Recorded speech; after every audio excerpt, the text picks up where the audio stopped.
Okay, so Travis, welcome, my friend. How are you? I'm doing very good, my friend. Thank you for having me today. I appreciate it.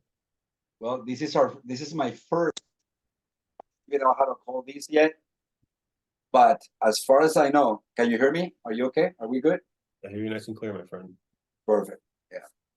So this is the first. Uno is the name of this channel right here. I'm doing it on Facebook.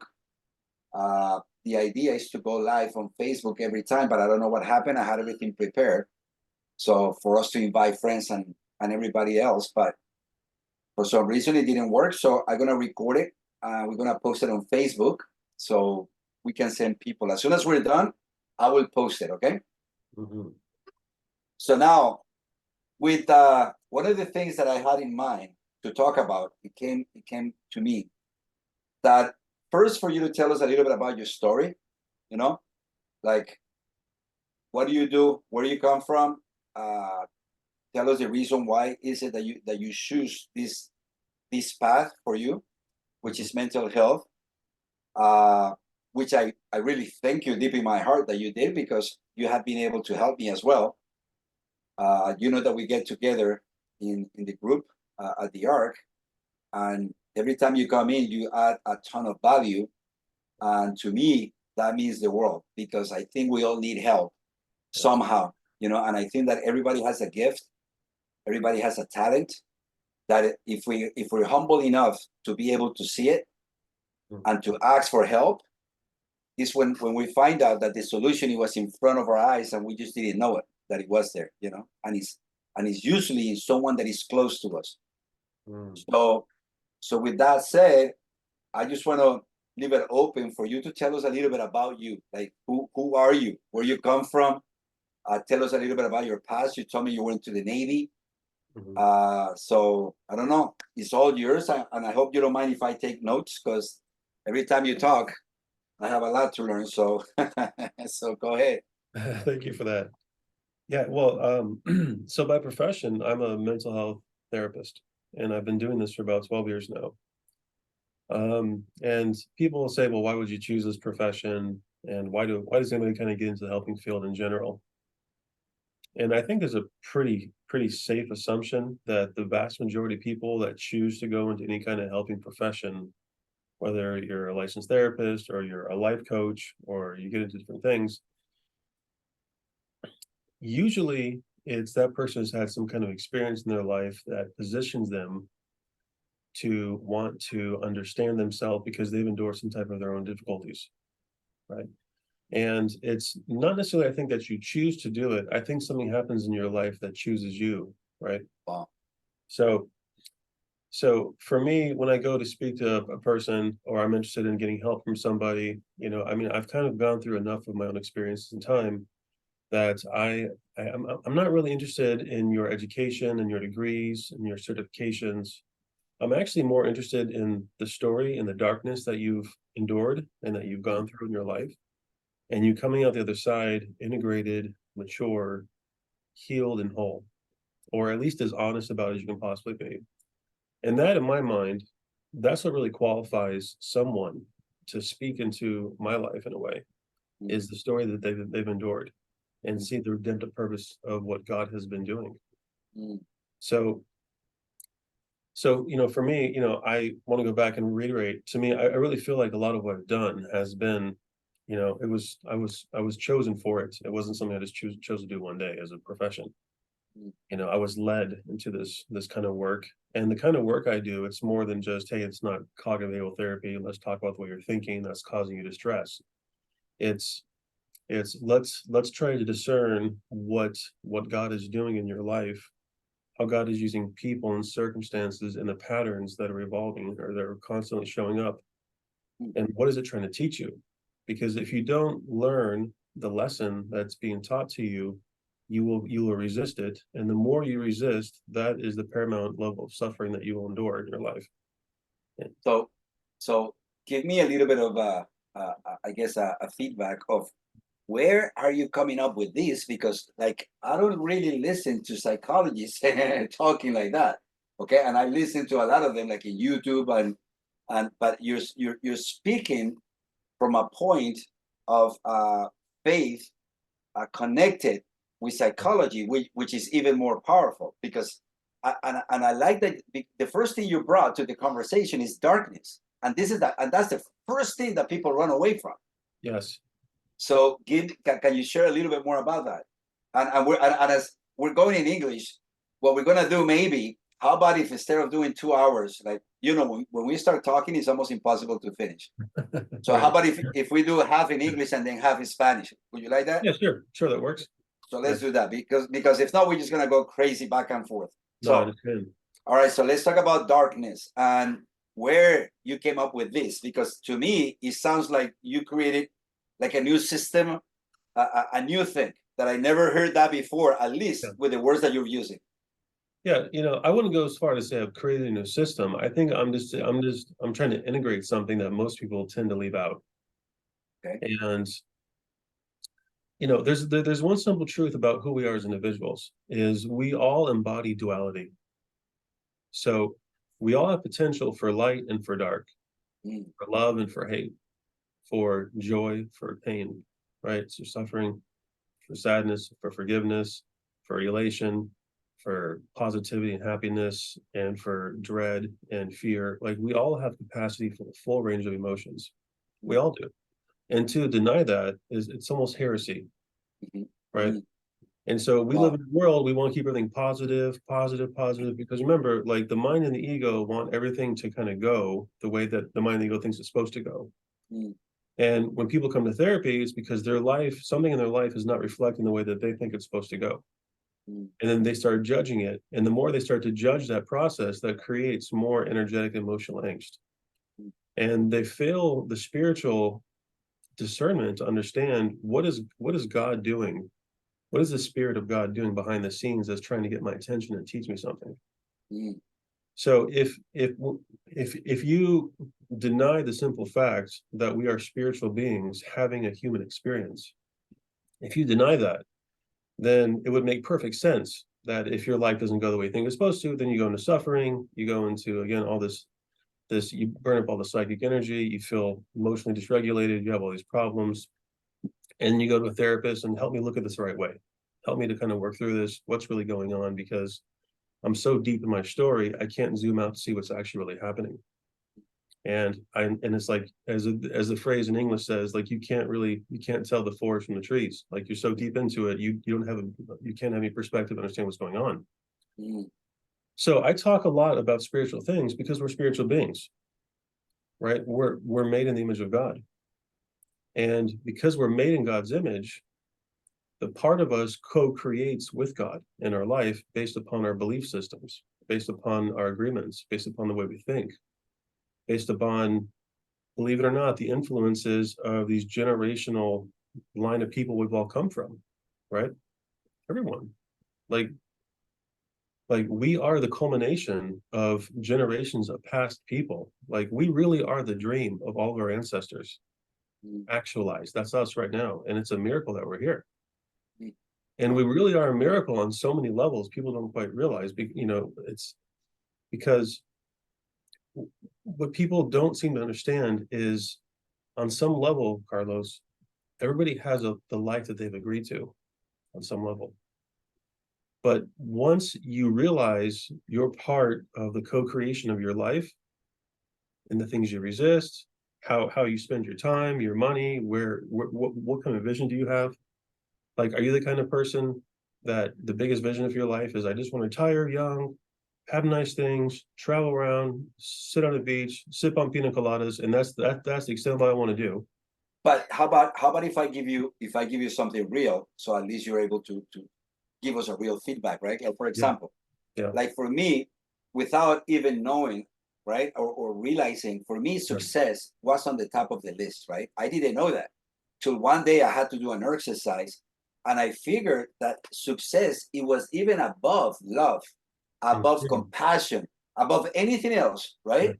To me was success, and I didn't know that.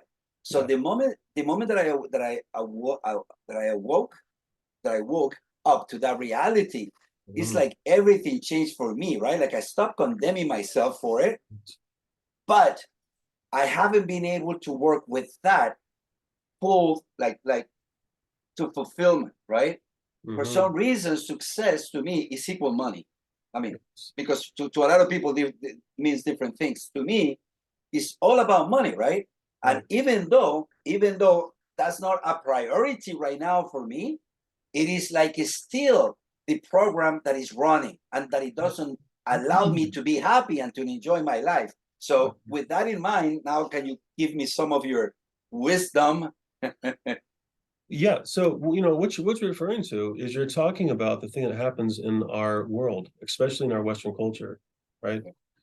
You know, from a very young age, we grow up and we watched commercials, and the commercials were programming us on the things that we thought we needed in order to be happy or have a higher quality of life.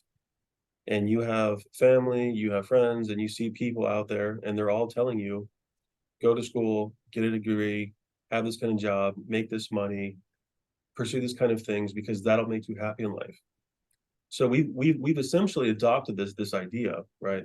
That go spend money that you don't have to buy things you don't need to impress people you don't know, to fit into some imaginary game of status, which is all ego-based stuff, by the way, right? And what people have come to realize as they pursued this their whole life, literally some people have spent their entire life pursuing money and status because the money to them represents security, power. I've made it, Mhm. right? It gives me options. And whatever it is, and then you end up earning this money. But if they're spiritually bankrupt and devoid of the God's purpose in their life, you'll find that they're not happy people, right? And and some people are happy enough because they have enough distractions and whatever's playing into the mind of the ego says you're happy because you got this, and because other people want your money or they're attracted to the money because they bought into the same system you're bought into, then at that point they're going to start to surround you, and then you give yourself plenty of this optical illusion, like, oh, this is great. But again, that still negates the simple fact that we're spiritual beings and we have higher purpose, right? And so part of this programming is incredibly powerful.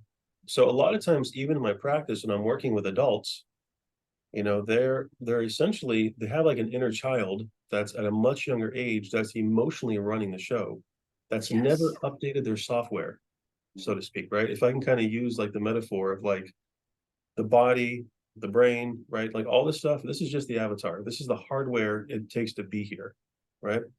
But Yes. the mind is the software. This is the programming that determines what you do with this. Mhm. And some people have never updated their software at all. So you can see people that are 40, 50, 60, 70, and they can still have tantrums. They feel rejected and they get completely into a devastating emotional space. They still have very young emotional reactions, and they're still running off old programs. So, I mean, I was talking with a client even today, and this and this lady had spent her whole life controlling everything to the point that she had like suffocated her husband and made him feel completely inadequate in the home, right? Because he didn't really know how to show up, and he was good at work, and he just ended up hiding in work constantly over and over and over. Because at work he got respect and he was good at that. He knew what he was doing, but once he got into the house, he didn't know how to lead emotionally. He didn't know how to lead spiritually. He didn't know how to lead his home, so to speak. So he That would just sounds that sounds like a lot of fathers, husbands today. a lot of people today, right? Because in the arc we get connected with people, and this Mhm. is what I see. You're describing like today's man for some reason. Yes, That's okay. yes, yes. And this woman was like, I feel so disconnected because he can't bond with me. And there's a lot of program running on both sides that says, I don't know what I'm doing, so I can't show up. The other one is they're not showing up, so I'm gonna take the space that belongs to him. Even though I Mm, want him to take the space, I'm not going to come into space. I'm not going to support him to come into space. wow. But the concept never crossed the mind. And it comes to my mind like giving up the kingdom, Hmm. because it came to me that man, we are giving up the kingdom, the authority. But I never really understood how, and you are describing it to me, the one thing that I was asking myself. Yes, Wow. Okay. yes, right. And keep in mind, and when you're talking about the lifetime game of the ego finding its place in this world and trying to do everything so I look successful and I should be happy now, right? I'll go to the gym and I'll do 10 cycles of steroids, right? And it really, and if you think about it, Carlos, if you really analyze it deeply on a soul level, why do men go through so much trouble to work so hard and to try to find status and to develop who they are and to try to work amongst the rank within men to have a higher level hierarchy, right? So they can find a higher mate, right? That represents something that, hey, I've made it too. And why do women spend billions of dollars a year on beauty products and going to salons and clothes? Because at the end of the day, both men and women both are they're essentially saying, hey, this is the only bait I have to get you to come close to me. But when you come close to me, I want you to see beyond just what's on the, I want you to witness my soul. I want you to be a part of my story. I really want you to see me. Right. And unfortunately, sometimes what's happening in our culture is that when certain men get into high levels of making lots of money, then that attracts a certain type of disloyal woman that wants a lifestyle more than the actual soul of the man, and vice versa. Right. And like what men and women have ended up doing to one another, I mean, how we've cannibalized one another on a soul level. And people don't want to get in relationships anymore. I mean, and you know, I don't want to get all stuck on this whole thing about the dating scene, but it's like we've made a mess of things. And it's because we've forgotten the soul, we've forgotten the spirit from which we come from. We forgot the big purpose of why we're here. And everyone gets bought into this lifetime game, and people aren't thinking on the eternal game. And the eternal game is, what is God's purpose for me? What am I supposed to be doing here? Can I ask you something? Of course. Because this is something we hear a lot lately as well. God purpose, God purpose, God purpose, right? Can you tell me from your experience, right? And everywhere you go, any religion you go, is God's purpose. Lately, it has been like the one thing that we should be working on, right? Even when I started the ARK, I was looking for God's purpose. And then after many years, I found that my purpose, it was to listen to him. That was pretty much it, and do what he's telling me to do, right? Yeah. So from your side, how do you think they are looking at this God purpose thing that is becoming so big, like the new trend? So what do you think is happening with that? Because again, like you said, usually we have the tendency to take something good and corrupt it, like in every way that we can. So yeah, that's human nature. Yeah. So what can we do with that? What can we do with that? Because I'm at a point that in one of the meetings, this person, she was like all sad and frustrated because she started describing where she was at. And then she's like, I don't know, I need to find my purpose. And my answer was like, okay, let me tell you something. I have achieved these, and I think I'm even completely aligned with my purpose, and I'm feeling just like you today. Can you explain me why? I asked her. The moment I say that, it's like I took a huge weight of her. So can you help me understand what happened there? Because I'm trying to figure it out and understand what happened with her there in that moment. Yeah. So normally there's two types of people that get into religious belief systems. Normally there's two types. The first is you either grow up in a church, whether you're Catholic or you grow up in a Christian church, or you grow up in a certain organized religion, and it's part of your programming. Wow. So there's kind of a foundation for it, that's something in the mind, because remember, the spirit that's fueling this whole experience to be here, right? Like kind of like how the Bible teaches, right, in Philippians chapter 1, where Paul says to be absent from the bodies, be present with the Lord. So it's like, as soon as something happens with this avatar, get a heart attack, get a car accident, you have an aneurysm, whatever, you're out. Your spirit's back, right? And it's out of this avatar, because that's the real you. That's the real me. You know, it's not the fact that you're a Colombian guy and you're 5'8" or whatever you are. It's like, it's not even that. That's not the real you. I look 5'8", but I'm more like 6'6" something. Yeah, you're like 6'. Yeah, you're 60, right? Yeah, I'm just sitting down here. It's this guy back here. Okay, go ahead. Sorry about that. Yeah. So, but the real you is behind all that. It's even beyond the mind. And when you're trying to relate to someone on that level, and you're trying to say, hey, look, there's something inside of you that's trying to discover what is the God-given purpose for you. And I think before people, let me say it this way. The individuals that have had a really difficult story and challenge in life, and they went through a lot of darkness, their story and their purpose is all deeply intertwined in a very sovereign way through that story. So for me, part of my purpose, which is really, really, really clear to me, is the direct result of my experiences. Romans 8:28. Romans 8:28 comes to mind. That's right. For all things Wow. work together for the good of those who love God and called according to his purpose. Yes. That's right. Okay. Wow. Beautiful. Right? Okay. But for other people that have kind of gone through life, they've been relatively well adjusted, things have gone the way that the ego and the mind thinks it should have gone. No real major struggles, but they're still kind of missing something in life. Like, hey, I'm kind of okay. Like, I shouldn't complain, but I feel like something's missing somewhere, and I don't know what it is exactly. And that's the part where I would say to people, well, if you don't have a burden, and by the way, if you feel a burden on your heart for a particular group of people, and by the way, most helping professionals do, most life coaches, unless you're like a total egomaniac looking for your own significance in that kind of a field, right? Which there is that exists too. But you can tell pretty quick. I guess that's been me as well, because I've been such an ego problem guy, right? That when I started with the ARK, you and everyone else, by the way, yeah, bro, the first 2 years, I didn't realize that I was in it, but for myself. Like I didn't really, But again, I went into the dark place to find out that what I was doing wasn't the right thing. So go ahead. Yeah. Sorry about that. You just talked so many. You're talking about me right now, so I guess. Well, I'm talking about me too, and I'm talking about all of us, right? Yes. I'm speaking to everybody, because you're just a different expression of the divine, me, right? Where you're from, your temperament, your story, right? Your how aware you are, you know what I mean? Like your life experiences, your skills, your gifts. I have a different set of that. You have a different set. Everyone has their own thing that they're doing for a very specific reason. And there's nothing wrong with anyone having their own expression of this experience to be here.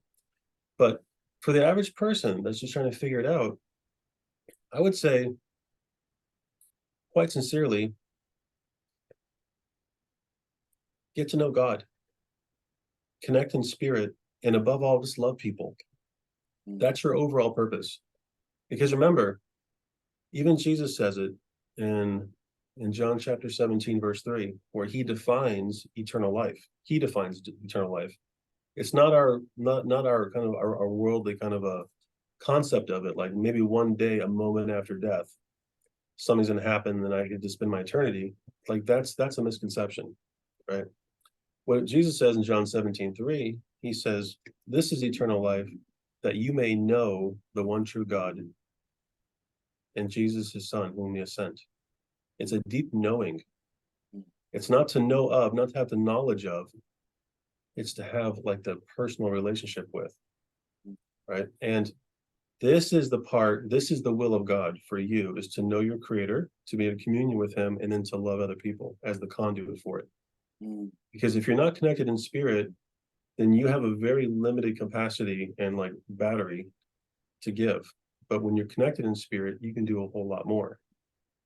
And this is what the world needs. The world needs more love. The world needs more truth. But how do we deal with that? Because as you know, they can do like huge concerts that are completely corrupted in the name of love. Because I just want to make a difference between what is human love and God's spirit love. Can you talk about that a little bit as a psychologist based on what you've seen out there with the people that you have worked, the culture, the mentality, and everything? Well, yeah. So ultimately, this gets down to the nuts and bolts of theology. About it's a term that we use when you're trying to extrapolate truth out of God's word. It's called hermeneutics, right?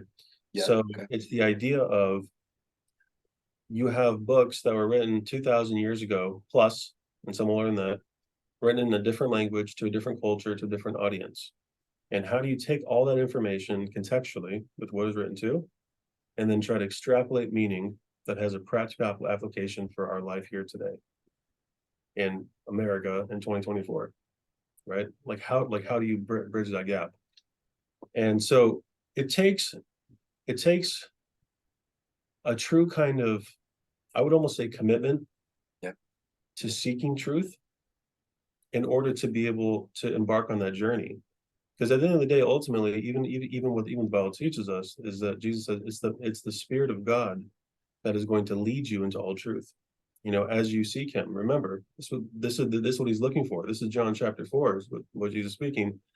He says that God is spirit, and He is seeking those, and He's looking for those that are seeking Him in spirit and in truth. Which means the truth, the real, the raw, kind of like the whole thing of the ark, right? Is that there's something deep in my heart that I'm willing to be really honest with God about. Not lying to myself, not lying to God, not being only in dogma or in rules in my head, but something really in my heart that's honest and real. And who gives us as human beings the grace to come to our spiritual senses and to wake up from these lower levels of consciousness and all the program we get into, and to really start to see that? And that's nothing but the grace of God in your life to do that. What do you think about what do you think about the third dimension? That I guess that's what it did something in me, right? Because you said being honest with you, being honest with God, but then being honest with others. That was the part that I had missing. That the moment that I start doing so, right, and being real, raw, truthful, regardless if they like it or not. Yes. That is what it broke something in me that allowed me to create at a different level. How come? Even though that for me to get there, brother, it took a lot of breaking relationships, right? That I was trying to impress, that I knew that if I came out clean, they would probably think I got corrupted for some reason in the religious world.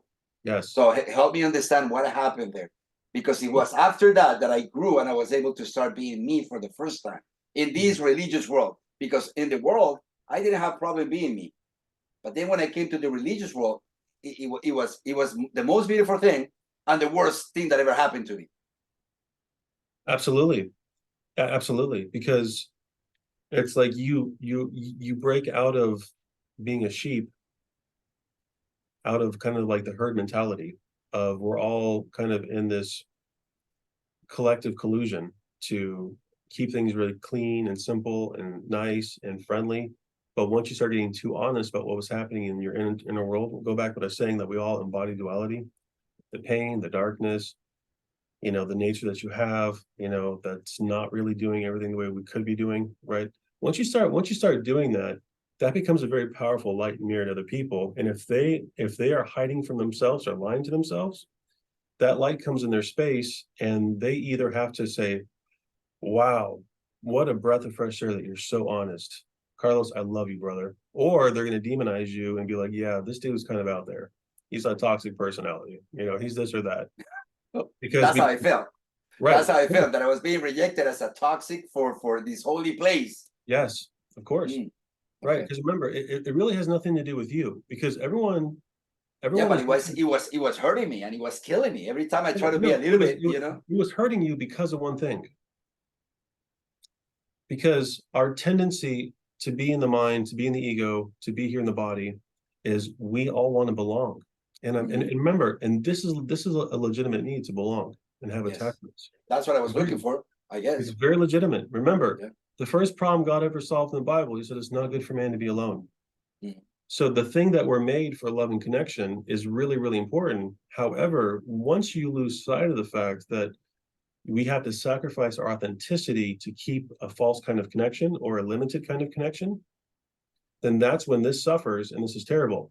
And then eventually it doesn't work out anyway, or we become a version of ourselves that's not who we actually are. And this creates tremendous problems in relationships, in churches, and all kinds of places, right? Because everyone's too afraid to be too honest. Especially in marriage, if you're in this environment, because your wife knows who you are, and here you are acting, trying to be this dude to be able to fit in like everybody else, right? Yes. And you start creating some sort of resentment, I think, in your partner, your wife. At least I'm talking about in my life. You know, I just want to be open with you a little bit.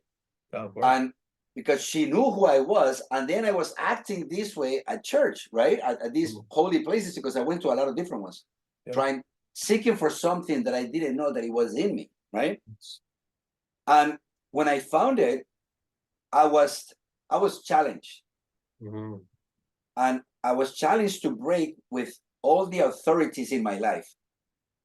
And what I was described as an authority, it was anyone that it would still have power in my mind. That's right. Regardless if it was a family member or if it was a holy brother, like we used to, you know, or whoever it was that still had power, their opinion over me, I had to cut that person loose of my life before the Spirit of God can start using me the way that He was planning to do so. What would you say about that? Cutting loose. Yeah, so here's how it works. Whatever in my mind I evaluate and I put and I define as this is important, this is authority, I can't do this. It's my own programming inside of myself that is what gives something outside of me power, right? Yes.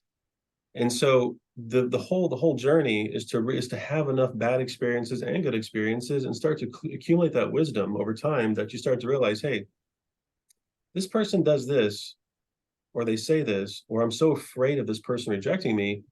But then once you come to the realization, I don't think that person really knows what they're doing either. And like, why am I getting so worried about what they're thinking about it, right? And again, this is part of the inner child that's running the show emotionally, right? Wow. Because kids look at their parents almost like, like our children, when they're small, they can't survive without us. And we're almost like God to them, right? In a way. I set rules, you break the rules, you did bad, they feel dread and shame all in their body. Or they start to rebel because they're feeling you're energetically violating them and constantly giving them a verbal message over and over and over, which turns to agreement inside of them that they're not good enough. So they rebel, or they shut down, or they go away, or they become just this oppositional defiant. You tell me to go left, I'm gonna go right. Tell me to go up, I'm gonna go down. I'm gonna do whatever I want.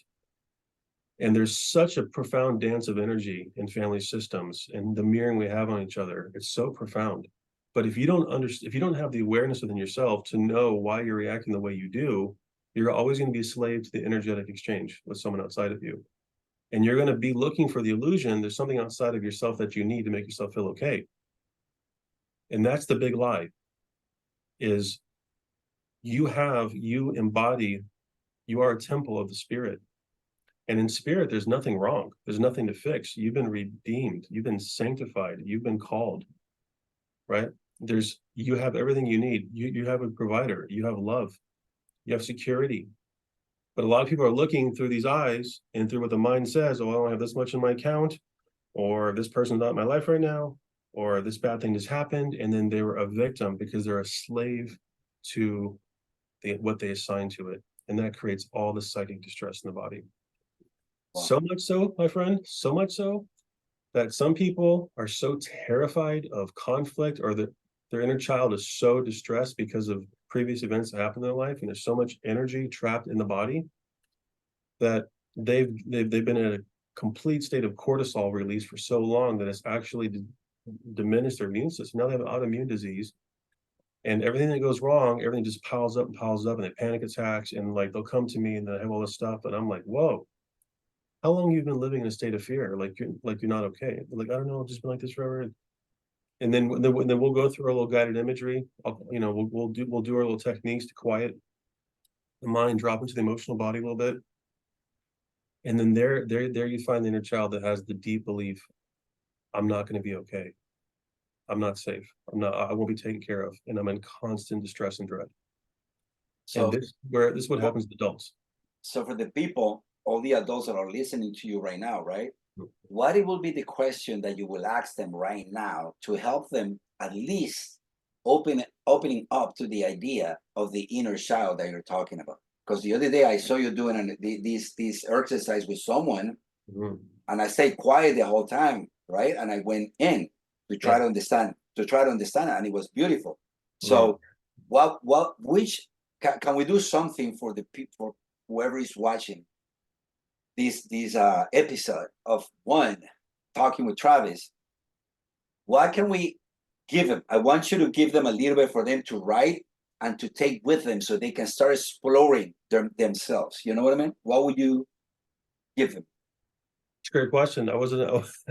I know. Yes, I wasn't expecting this. So yeah, I good know, thing. I know. Let me But think we about have it. we because I mean, you get on YouTube and you hear amazing information, Yeah, but then there's nothing you can do with it. yeah, it's true. So I just want them to have something to take with them and to start thinking about what you just said. Hmm. Well, I think one thing that's really important for people, it's to try to close the mind. Because for most people, the mind's the problem. For a vast majority of people, it's the mind. Either the agreements, your definitions, you're at too low of consciousness, and you're a slave to it to some degree. And once you get so stuck in that meat grinder of the turning wheel of the mind, you can't get out, and you're constantly fidgety, you're constantly distracting yourself, you're doing some type of process addiction or drug addiction just to like get some relief out of your emotional body because your body's feeling all this stress. So I think the first thing is important to do is to quiet the mind. So I tell people For, there's a really good way to breathe. for If I any addiction, telephone addiction, anything, because you mentioned two that are powerful. But then if whoever is listening says, okay, I don't have that problem, that's not for me. No, this is pretty much for everyone now at this stage where we are in this culture. Because Mhm. now the phone, the media has become the addiction, Yes. right? Okay, and that Mhm. stress the heck out of people right now. Yes. So give the exercise to everyone because I know that everyone can do it. Yeah, I would tell people, the first thing I would ask you to do would be just kind of close your eyes, sit comfortably somewhere, close your eyes, and start to breathe in through your nostril, maybe like for 5 seconds, like a really deep belly breath. Hold that until it's comfortable, and then do a slow exhale out of the mouth, like you're blowing on the petal of a flower. You don't want it to fall off. About 7 seconds until it's completely empty. And then repeat. And for 5, hold it, exhale. And while you're breathing, what's most important is that you take all of your mental awareness, doesn't matter how much chatter you have or not, take all of your awareness and just focus on your lungs as air comes in and out. That's all you have to do. So if there's any intrusive thoughts, you hear any outside noises, just notice it without any judgment and go back and breathe. And as you do it, after about a minute of breathing, continue to stay focused and then just feel your body with every exhale sink into your seat a little bit more and just get a little more relaxed. And once you get to a space where the mind is quiet and you can drop into that emotional space, then I would say to the individual, just take a moment to evaluate what's the biggest problem of your life right now. What's renting all the space in your mind? Renting all this space. I love it. Yes. What is renting the real estate in your mind right now? Yes. Okay. Like what's doing that? And start to think. And by the way, thinking is very hard. And this is true. You have to train your mind to think. That's why everyone judges, because thinking's hard. So start to think and go a little bit deeper. And almost like you're looking from, if you're watching like if you ever seen like one of those little ant farms that it's in the glass case and you can see goes all the way down. Like start going through the layers of the soil, go down a little bit deeper. Where's this coming from? Why am I afraid of that? And see if you can land at an emotional space somewhere that, oh man, I have a fear of, because the simple truth is this, and there's no exception to this rule. There's none. The only thing that causes anxiety is fear. Well, That's it. And there's only a few basic fears that exist, my friend. There's a fear of inadequacy or failure. And you'll know this is true if you avoid everything, if you overthink, if you sabotage, you'll know this is you. mm, There's a fear of rejection or abandonment. And that's true also if you sit back and you observe, but you don't really talk.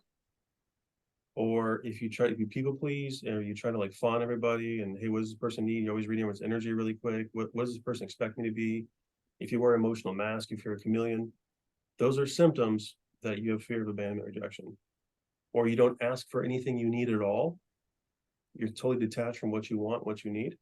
If you have no core identity, that's a deeper significance of those things. And then there's, of course, the fear of the unknown. And the fear of the unknown, you'll know because you could potentially avoid everything, or you'll literally overthink it all, or you'll try to control everything, try to control outcomes.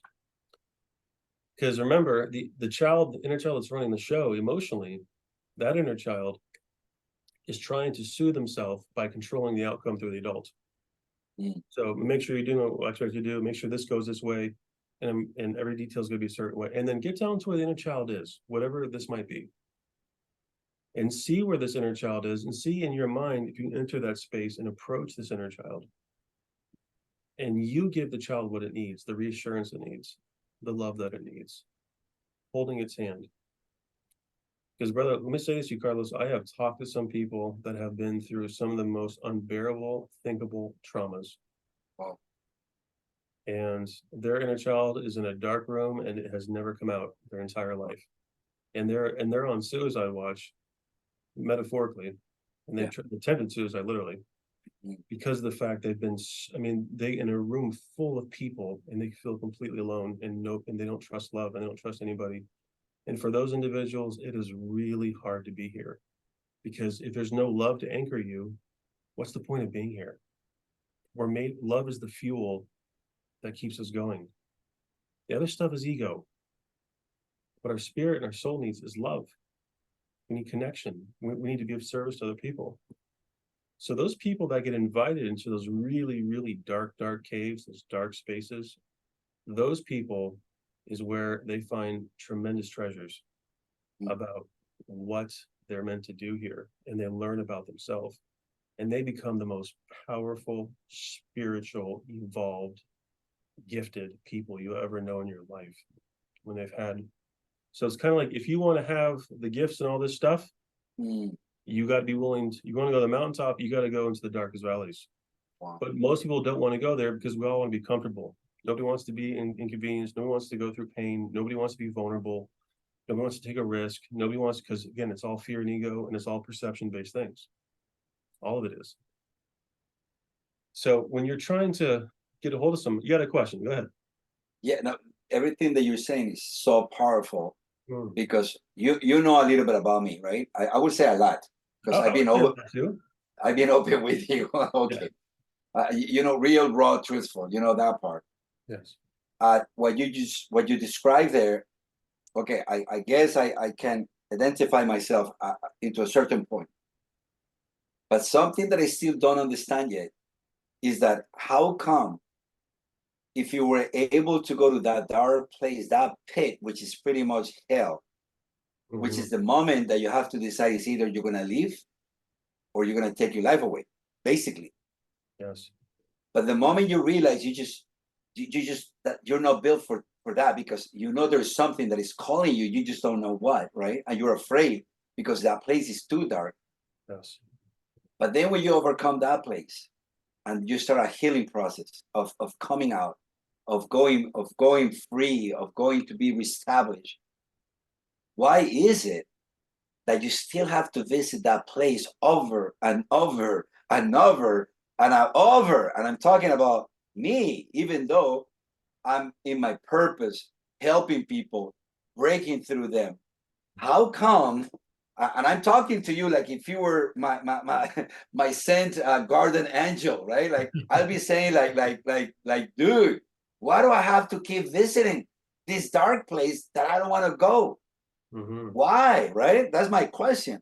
So I just want to leave it at that, so you can at least give us some feedback on that, because it is so painful when you're helping others, when you're pushing them, you're telling them, you're motivating them, and you're actually making a difference in their lives, right? And then you find yourself in this dark place again. And here is when the Sponsor's syndrome, the impostor, how do you call that in English? The imposter syndrome. Yes. So Yeah. that kicks in right away. Yes. And then you feel miserable and you're right back in that cave again. Yes. I don't last 40 days. It could be a whole day, right? But how come this? Why do we have to go through that? Why do I have to go through that, Travis? Well, that's a profound question, and I can try to answer it based on my own experience. And I don't know if it applies to everybody. I can certainly just give it how I best understand it. And it might resonate, it might not, I don't know, but I'll give it to you how I understand it. To your last point, before I answer the big question about the imposter syndrome. The imposter syndrome puts in us this fear-based fraudulent energy that we go into self-judgment. And once you go into judgment, you actually end up cutting yourself off from spirit again, because you're not in a surrendered flow space, walking in spirit. That's all mind and ego stuff happening. So it's there to, and kind of the paradoxical truth about it, it's actually the energy itself that's the imposter, not you. Because you are the expression of God with your light and your dark. But it's you also understanding that you have to go back into that dark cave. I go into my dark cave, metaphorically speaking, right? It happens to me. I mean, there's some days, Carlos, I mean, I've shared this with you, buddy. There's some days I'll isolate and I will be so heavy in loneliness. It's like, it's crushing. I can't even breathe. Yeah, but now I see why. You're telling me that you help people in conditions that they are extremely like Yes. broken, that they're like between Correct. life and death. I mean, Right. it's like. Correct. And so because of all that conditioning of being in the cave, that's what allows me to recognize that in other people. And it allows me to go into that darkness with them without me being crushed by it, and actually hold them and be a witness for them, a very holy witness for them in that very sacred space of their soul. That most people, if most people are so tuned out of what's happening with other people that they won't even recognize it, because you wouldn't recognize the energy that somebody is walking in and what they're suffering with unless you yourself have had that journey and you've been in those shoes. Because it's not something you can just read in a book or watch some little video or some reel on Facebook. And it's like, oh yeah, I saw that. Oh, that kind of makes sense in my mind. I kind of connected. I get that. That's cool information. But you don't know what it is to hold it unless you've been there. And so it gives you a gift of recognition to other people and to go into their darkness without being crushed by it. So that's the question all the time. They're like, oh, so you did trauma therapy? I'm like, yeah. And I mean, I see people that, again, it's so hard for them to be here. They're barely hanging on to a thread of hope to even want to be here, because they've been in so much isolation and so much crushing loneliness and darkness. I mean, they've been in a black hole getting crushed. And to be around those people, to be in that space, and I was like, my God, how do you do that? I'm like, well, I mean, at this point, I've had so much conditioning of being in my own dark cave that I can actually breathe while I'm in those space and actually be okay and still keep my composure and let spirit flow through me and be a witness to them and help them, because nobody else, who else is going to meet them in that space? Because most people feel that heaviness, like, I can't deal with, whoa, I can't deal with this, I'm out of here.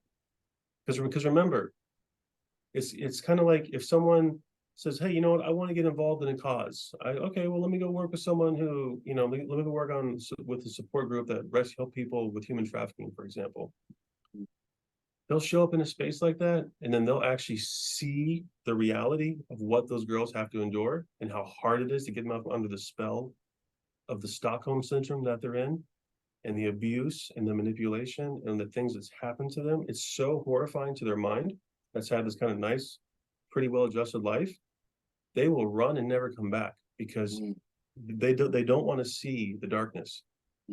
And that's the part, is when people get willfully ignorant about what's their own darkness inside, it makes you shallow in a way. It makes you very limited how you show up in life. And when it comes to the people that have had real experiences, they can see right through you this fast, and they know that you can't really play ball with them, and you're not really willing to connect on the level they want to connect. And so it kind of disqualifies you in a way from doing from being of service to people in a way, because everyone else is like, all right, well, let me go over here to Operation Christmas Child, or throw a few bucks over here, or be on the parking team ministry, or let me go. That's fine. I mean, there's a place for that, and I'm not putting that down. There's a place for that. No, yeah, yeah. Yeah, But there is also there is also people doing it completely with the wrong intentions, even though it's something good, in their own eyes. Yes, they're doing it out of feeling sorry for them, or they're doing it out of petty for somebody else, and then they found themselves or it's the ego checking a box. I should have done this. This is my good deal. This is my mitzvah for the day. Okay, here we are. Hey, God, I got your approval. Check. Right. Hey, well, in reality, it should be the way of us living a true life based on our faith. See, what should be the right way to truly live a life, a faith life based? Well, that is the question, and a lot of very smart people have been trying to discern that for thousands of years in a biblically accurate way. What does that look like for us today in our modern culture, where we live in this first world country, and what's really our biggest problem these days, compared to the rest of the world, because everything is very relative in that regard, right? And so, what should we be doing? Well, we should be loving people, and we should be of service to them. We should be extending love and grace, and you should be so integrated. And again, this is only if you've really been invited to the real party. You know what I mean? Like, if you've really been. I would like to go a little deeper on that one, because what do you mean by that? Because that I know is deep. Even if you've been invited to the party, that's something. Every time I hear you talking, you always talk about if you were. And I was reading yesterday. Yes, when he invited them to the weddings, and they decided not to show up, and that's when they start bringing everybody else, the prostitutes and the drunks and everything, to the party. Yes. So go deeper on that, please. When I say getting invited to the real party, it's accepting the invitation of not resisting. It's okay. Let me back up so I can try to say this more linear way, because it's very abstract stuff. It's not resisting the suffering and the hardships that God is allowing in your life to orchestrate to develop something deeper inside of you. It's not judging it. It's not being kind of like the Hebrew people in the book of Exodus going through the wilderness, right? God saved them. God pulled them out of doom, and he said, you can go to the promised land. And what really should have been a 2-week hike to get there, it was a 40-year expedition doing one big circle over and over again. Why? Because they were complaining, they were fault finding, they didn't trust God, they said it was better back there, and they became so bold in developing so much contempt even against Moses, that God opened up the earth and swallowed Korah and a third of all of the people, just swallowed them up, because he was so tired of hearing all their lack of faith. And he says, you can't go to the promised land like this. So God's looking for a people of faith that are willing to walk through the fire and go through their own dark caves, because no one in the Bible, no one of any repute in the Bible got a pass where they didn't have to go through their trials or their suffering, or something was done unjustly to them. And we have an entire book of Hebrews chapter 11 dedicated to the Faith Hall of Fame of what these people endured in faith and trust. They were surrendered to the will of God. They walked in spirit, and they weren't willing to do that. And because of that, they were invited to the real party, right? They weren't just playing the lifetime game of ego, of what makes me feel comfortable, who likes me, who looks at me, do I got this money, do I got the status, am I climbing the hierarchy of what men think I should be, and all these things. It's the eternal game of going to the real party, of developing something in your spiritual maturity, your faith, because that's what it takes to please God, right? Without it, it's impossible to please God. So that's what Hebrews 11:6 says. Without faith, it's impossible to please God. And God rewards those who seek him. And the seeking him means that especially when you have your difficulties, you say, God, not my will, but your will. Less of me, more of you. not my ego, but your spirit. So I'm an ego, I suffer. Mm. And the ego and the mind, Carlos, and they never want to let go of control. Never. They're so tricky. They're so seductive. They'll make you think you're doing okay. But the truth is, when you're not doing okay, then you have all these things in your life that God is orchestrating just to show you with people, circumstances, you're not really free there. You're not really okay there. You're still hanging on to your will here. Do you realize this? But you keep playing and you're praying to me, asking me to change something, but I'm not moving this because this is a powerful mirror to show you where you are. But you refuse to see it because you choose to be willfully ignorant. And that is why lying to yourself and lying to God is so dangerous. You're talking to me right now. You know Well, I'm that. talking You to you know, too. I know, but you know that it gets a moment that you really kick in, and immediately, you know, now you're speaking to me and to the audience, the people that are looking at. So can you repeat what you said again before we close? Because again, I'm gonna leave it open for second part. We're gonna figure out when in English speaking, and we're gonna leave it at that. We're gonna leave it at the invited to the real party. Part 2 is gonna be, we're gonna move forward with that. But can you just finish with what you just said after you were speaking to me? Because you were very direct. I felt it, which is beautiful. That's what I like about you. That you start very nice, but then once you connect, you start breaking through. So let's finish with that. Go ahead.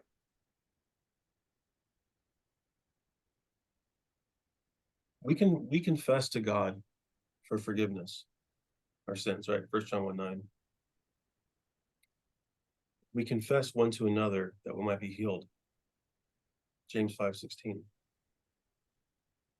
And the healing happens through the communion of me taking off my mask and getting honest and saying, I'm really struggling. And I really want to trust God, but I'm a selfish prick. I'm hanging on to my own control. My ego's out of control. And I'm so locked into this. I come in so much judgment, and I'm just like a dog biting down on a bone, and I won't let go. And it's going to take something stronger than my internal willpower to break through that will of meanwhile let go. And if you're truly invited to the party, God will allow the circumstances of your life to crush you.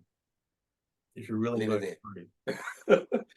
You need to stop right there, because it is, I mean, this was orchestrated. How do you say that? I love you. Orchestrated. Yeah. Orchestrated, yes, by God, for you to finish like that. Repeat the last 3-4 words that you said. If you're really invited to the party, what else you said? You will go through a crushing process. God will allow your ego to be crushed. Travis, I want to thank you very much, my friend, because this is the real, raw talk with Carlos. And I tell you, man, it can't get more real than that. That's why every time I hear you speaking or talking or helping someone, I'm there 100%. All of me, no judging, no doubt, no nothing, because I know that you're being real, raw, and truthful with you, with God, and with others.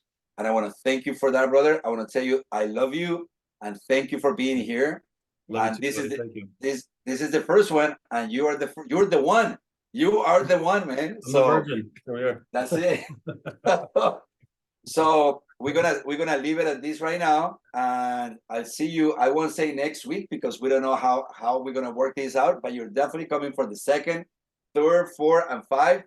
Because come in, man. Hey, listen, Carlos, I love talking about the path, the soul of the journey. I love talking about all this stuff. I love talking about the revelation of God's word, who we are in spirit, and looking at things through the spiritual lens and going deeper. Man, that's my favorite thing. So you got me anytime you need me, buddy. I'm here.